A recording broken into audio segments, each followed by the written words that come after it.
अमीर की चाउमीन। वैसे तो रवि काफी अमीर था, उसका बिजनेस भी काफी बड़ा था, पर फिर भी रवि की बेटी नव्या हमेशा उससे जिद करती। पर उसकी जिद क्या थी और वो इस तरह की जिद क्यों करती थी? आइए देखते हैं। पापा, आप चाउमीन लेकर नहीं आए। मुझे चाउमीन खानी है। आप जानते हो ना कि मुझे चाउमीन कितनी पसंद है। ये जानते हुए भी आप चाउमीन नहीं लेकर आए। अरे नव्या बेटा, रोज रोज चाउमीन खाना अच्छी बात नहीं होती। चाउमीन पेट में जम जाती है। और तुमने कल ही तो चाउमीन खाई थी ना। आप बहुत गंदे हो पापा। काश कि मैं चाउमीन वाले की बेटी होती तो किसी भी समय चाउमीन खा पाती। पर मेरे पापा की तो चाउमीन की दुकान ही नहीं है। बस उसका बिजनेस छोड़कर अपने सारे बिजनेस कर रखे हैं। इतना बोलकर नव्या नाराज हो जाती है और तभी नव्या की माँ रीना उसकी मनपसंद पनीर चाउमीन लेकर आती है। वैसे मैं किसी के लिए उसकी फेवरेट पनीर चाउमीन लेकर आई हूँ। पर मेरा तो कोई फायदा ही नहीं हुआ पनीर चाउमीन लाने का, क्योंकि वो लड़की तो चाहती है कि उसके पापा चाउमीन का बिजनेस कर ले ताकि वो हर समय चाउमीन ही खाती रहे। अपने सामने चाउमीन देखकर नव्या बहुत खुश होती है और चाउमीन लेकर अपने कमरे में जाकर खाने लगती है, जिसके बाद रवि रीना से कहता है। रीना, वैसे नव्या सही कह रही है। मैंने ऑलमोस्ट कई सारे बिजनेस कर रखे हैं। सोच रहा हूँ कि क्यों ना मैं अपनी खुद की चाउमीन की एक दुकान खोल लूँ। इससे हमारी बेटी खुश हो जाएगी और अपना एक नया बिजनेस भी शुरू हो जाएगा। क्या रवि, आप भी ना नव्या की बात में आ रहे हैं। आप जानते ना नव्या कितना चाउमीन खाती है। अगर आपने अपनी खुद की दुकान खोल ली तो नव्या तो हर समय दुकान में ही बैठी रहेगी और ये उसके लिए बिल्कुल सही नहीं है। रीना, तुम कितना सोचती हो। भूलो मत कि मैंने अपने बिजनेस की शुरुआत चाउमीन से ही करी थी। आज से 10 साल पहले किस तरह मैं ठेले पर चाउमीन बेचा करता था। वो पुरानी बातें हैं रवि। पुरानी बातें हो या नहीं, मैं तो बस इतना जानता हूँ कि मैं चाउमीन बहुत अच्छी बना लेता हूँ। इसलिए मैं एक बार फिर से अपना चाउमीन का बिजनेस शुरू करूँगा। अब जब आपने ठान ही लिया है तो फिर ठीक है, आपको जो ठीक लगे आप वो करो।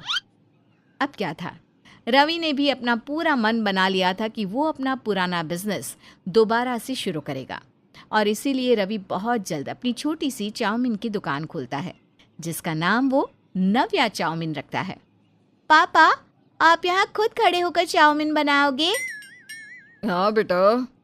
पर पापा, आप चाउमीन कब बनाओगे? मैं कितनी देर से वेट कर रही हूँ आपके हाथ की चाउमीन खाने का। मुझे भी आपके हाथ की चाउमीन खानी है, बनाओ ना जल्दी से।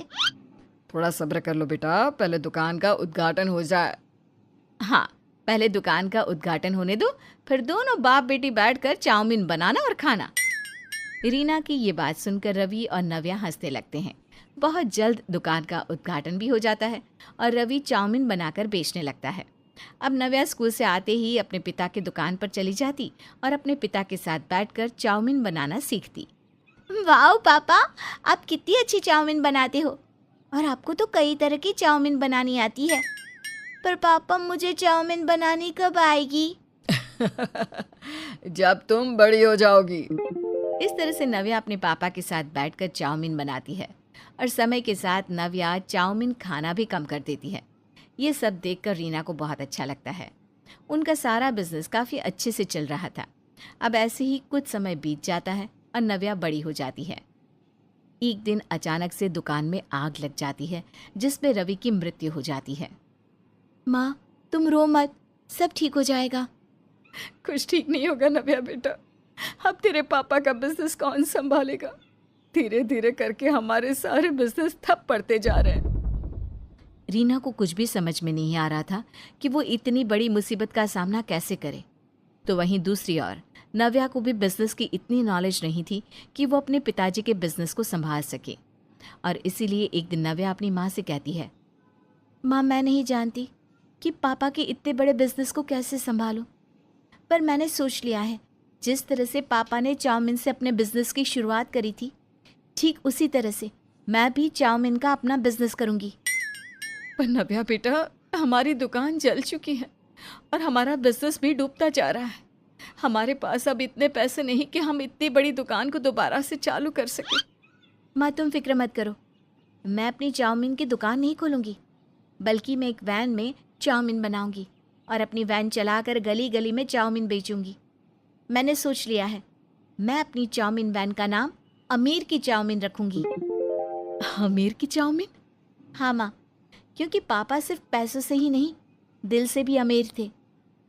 पापा तो खुद चले गए, पर हमारे लिए बहुत कुछ छोड़ कर गए हैं, जिससे मैं अपना खुद का बिजनेस शुरू कर सकती हूँ। अब क्या था, नव्या एक छोटी सी वैन खरीदती है और उसी वैन में अपने चाउमीन का सारा सामान रखती है। नव्या अकेले ही अपनी वैन चलाकर एक जगह से दूसरी जगह जाती और बड़े ही आकर्षक तरीके से वहाँ के लोगों को अपनी चाउमीन बेचती। आ गई आपके मोहल्ले में अमीर की चाउमीन।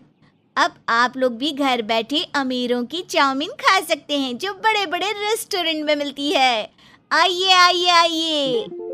बेटा, तुम तो बहुत अच्छा चाउमीन बनाती हो, और उससे भी अच्छी बात यह है कि तुम खुले में चाउमीन नहीं बनाती, कितनी सफाई से बनाती हो। वैसे तुम्हारा चाउमीन बेचने का ये तरीका हम मोहल्ले वालों को बहुत पसंद है। हमारे बच्चे तो तुम्हारे आने का इंतज़ार करते रहते हैं कि कब तुम आओगी और कब वो तुमसे चाउमीन खरीद पाएंगे। वैसे बेटा, कहाँ से सीखी तुमने इतनी अच्छी चाउमीन बनाना? ये मैंने अपने पापा से सीखी है। ये मेरे पापा की स्पेशल रेसिपीज़ में से एक है। मेरे पापा ने भी अपना खुद का बिजनेस चाउमीन से ही शुरू किया था, जिसके बाद मेरे पापा ने आसमान की ऊंचाई छू ली। अरे बेटा, तुम तो बहुत अच्छे घर से हो, फिर भला तुम्हें क्या ज़रूरत पड़ गई चाउमीन बेचने की? आंटी जी, मैं अच्छे घर से हूँ, पर ज़िंदगी हमें कई बुरे दिन भी दिखाती है।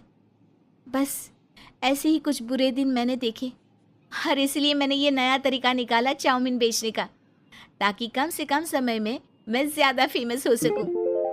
इतना बोलकर नव्या अपनी चाउमीन की वैन लेकर वहाँ से चली जाती है और एक नए मोहल्ले में जाकर चाउमीन बेचती है। शाम को वो अपने घर जाती है, जहाँ रीना नव्या से कहती है, क्या नव्या, पूरा दिन तू वैन लेकर घूमती रहती है और चाउमीन बेचती रहती है। तेरे पापा का कुछ बिजनेस अभी भी है, तू उन्हें क्यों नहीं चलाती? मैं अकेले क्या क्या संभालूंगी बेटा। माँ, मुझ पर भरोसा रखो और मुझे थोड़ा समय दो। आने वाले समय में मैं पापा के डूबे हुए बिजनेस को फिर से खड़ा कर दूंगी। इस तरह से नव्या अपनी माँ से कुछ समय मांगती है और अपने काम को पूरी लगन से करती है, जिस वजह से समय के साथ नव्या का भी चाउमीन फेमस हो जाता है और नव्या अपने इस नए तरीके से अपने चाउमीन के बिजनेस को एक नए मकाम पर ले जाती है। नव्या, तूने जो कहा वो कर दिखाया। अब वो दिन दूर नहीं जब तू अपने पिता के डूबे हुए हर बिजनेस को पहले की तरह खड़ा कर देगी। अब क्या था, बहुत जल्द नव्या को समझ में आ जाता है कि बिजनेस कैसे किया जाता है, जिसके बाद नव्या अकेले ही अपने पिताजी के डूबे हुए बिजनेस को भी संभाल लेती है और साथ ही साथ अपनी चाउमीन वैन भी चलाती है।